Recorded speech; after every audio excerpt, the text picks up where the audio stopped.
বোতলে ঝাঁকিয়ে মাত্র 5 মিনিটে ঘরে থাকা আটা কিংবা ময়দা দিয়ে তৈরি করে নিন ঝটপট ইনস্ট্যান্ট নুডলস। আসসালামু আলাইকুম ভিউয়ার্স, রিক্তাস কিচেনের নতুন আরেকটি রেসিপিতে সবাইকে স্বাগত জানাচ্ছি। আজকের রেসিপিটি যদি আপনারা লাইক কমেন্ট শেয়ার নাও করেন তারপরেও কোনো আফসোস থাকবে না। তবে সবার কাছে রিকোয়েস্ট থাকবে, প্লিজ আপনার হাতে যদি একটু সময় থাকে মাত্র 4টা মিনিট সময় ধৈর্য ধরে ভিডিওটির সাথে থাকবেন। যারা নতুন রাঁধুনি আছেন, কোনো কিছুই রান্না করতে পারেন না, ইনশাল্লাহ তারাও এই নুডলসটি খুব সহজে তৈরি করে নিতে পারে। দোকানের নুডলসের থেকে এই নুডলসের স্বাদ কিন্তু কোনো অংশেই কম না। তো চলুন রেসিপিটি শুরু করি। মেজারমেন্ট কাপের 1 কাপ পরিমাণ নিয়ে নিলাম এখানে আটা। আপনাদের হাতের কাছে যদি আটা না থাকে আপনারা চাইলে এখানে ময়দাটাও ইউজ করতে পারেন। এবার স্বাদ মতো দিয়ে দিলাম লবণ। এখানে 1 চিমটি পরিমাণ লবণ হবে। এবার অ্যাড করে দিচ্ছি 1 টেবিল চামচ পরিমাণ সয়াবিন তেল। তেলটা অবশ্যই দেওয়ার চেষ্টা করবেন। এবার শুকনো উপকরণগুলোকে একটি চামচের সাহায্যে ভালো করে নেড়ে চেড়ে নিচ্ছি। এবার এর ভিতরে পানি অ্যাড করে দিচ্ছি। এটা নর্মাল তাপমাত্রা থাকা পানি অ্যাড করতে হবে। এখানে কুসুম গরম পানির কোনো প্রয়োজন হবে না। আমি 1 কাপ আটার জন্য এখানে 1 কাপ পরিমাণে পানি ইউজ করতেছি। তো প্রথম অবস্থায় আমি অল্প অল্প করে পানিটাকে অ্যাড করে দিয়ে একটা পারফেক্ট ব্যাটার তৈরি করে নিয়েছি। ব্যাটারের ঘনত্বটা কীরকম হবে সেটাও কিন্তু আমি দেখিয়ে দিয়েছি, এটা আপনারা বুঝে নেবেন। তবে এমন টাইপেরও হবে না যে অতিরিক্ত পাতলা বা অতিরিক্ত ঘন। আজকে নুডলস তৈরি করার জন্য আমাদের প্রয়োজন হবে একটা পানির বোতল। আমি বোতলের উপরের ক্যাপটাকে ভালোভাবে একটু ছিদ্র করে নিয়েছি। আপনারা এভাবে ছিদ্র করে নেবেন। এরপরে বোতলের ভিতরে কিন্তু পুরো ব্যাটারটাকে ঢেলে দিয়েছি। এবার চুলায় চলে আসলাম। এবার অল্প অল্প ব্যাটার দিয়ে ঘুরিয়ে ঘুরিয়ে আমি প্যানে নুডলস তৈরি করে নিচ্ছি।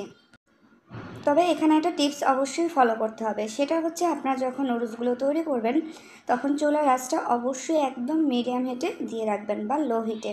কারণ অতিরিক্ত হিটে দিলে কিন্তু নুডলসগুলো একদম শক্ত শক্ত টাইপের হয়ে যাবে, একদম রুটি ভাজা টাইপের মতন হয়ে যাবে, নরম বা সফট থাকবে না। তাই অবশ্যই চুলার আঁচটা কিন্তু কমিয়ে তারপর নুডলসগুলো তৈরি করবেন।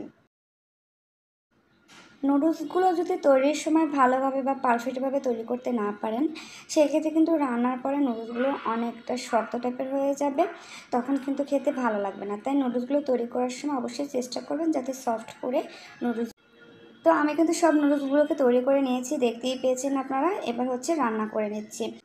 প্রথমে পরিমাণ মতো তেল ইউজ করেছি। এখানে 2 থেকে 3 চামচ পরিমাণ তেল হবে, সেগুলো দিয়ে দিয়েছি। আর দিয়েছি একটা পেঁয়াজ একটু কুচি করে নিয়েছি 4-5টা কাঁচামরিচ। তবে ঝালটা একটু বাড়িয়ে দেওয়ার চেষ্টা করবেন, এতে করে খেতে বেশি ভালো লাগে। আর এরপরে অ্যাড করে দিয়েছিলাম কিছু গরুর মাংস। আপনাদের হাতের কাছে যদি না থাকে তো দিবেন না, এটাকে স্কিপ করতে পারেন। আসলে আমার বাসায় রান্না করা ছিল, যার জন্য আমি এর ভিতরে অ্যাড করে দিয়েছি, এতে করে স্বাদটা একটু ভালো আসবে।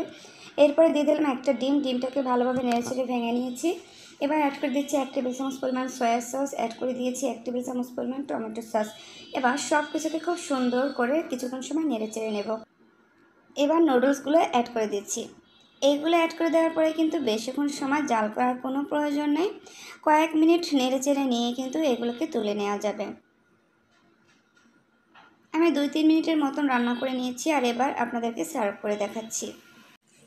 মাশাআল্লাহ, এই তো দেখতেই পাচ্ছেন, একদম বাজারে থেকে কেনা নুডলসের মতোই কিন্তু দেখতে লাগছে। আর এর স্বাদটাও কিন্তু কোনো অংশে কম ছিল না। ঠিক বাজারে কেনা নুডলস থেকে যে স্বাদটা আপনারা পান ঠিক সেম স্বাদটাই কিন্তু এখানে হয়েছিল। আর মাশাআল্লাহ, আমার হাজব্যান্ড খেয়ে তো অনেক বেশি প্রশংসা করেছে। আপনাদের কাছে অনুরোধ রইল, প্লিজ আপনারা একবার হলেও বাসায় এটা ট্রাই করে দেখেন। আশা করছি আপনার পরিবারের সবাইও এই রেসিপিটির ফ্যান হয়ে যাবে। তো আজকের ভিডিওটা এই পর্যন্ত কেমন হয়েছে অবশ্যই কিন্তু কমেন্ট করে জানাবেন। ভালো লাগলে লাইক করবেন, সবার সাথে ভিডিওটি শেয়ার করে দেবেন। ফেসবুক পেজ থেকে দেখে থাকলে প্লিজ পেজটিকে ফলো দিয়ে, যারা ভিডিওগুলো চ্যানেল থেকে দেখেন তো প্লিজ চ্যানেলটি সাবস্ক্রাইব করবেন। সবাই ভালো থাকবেন, আল্লাহ হাফেজ।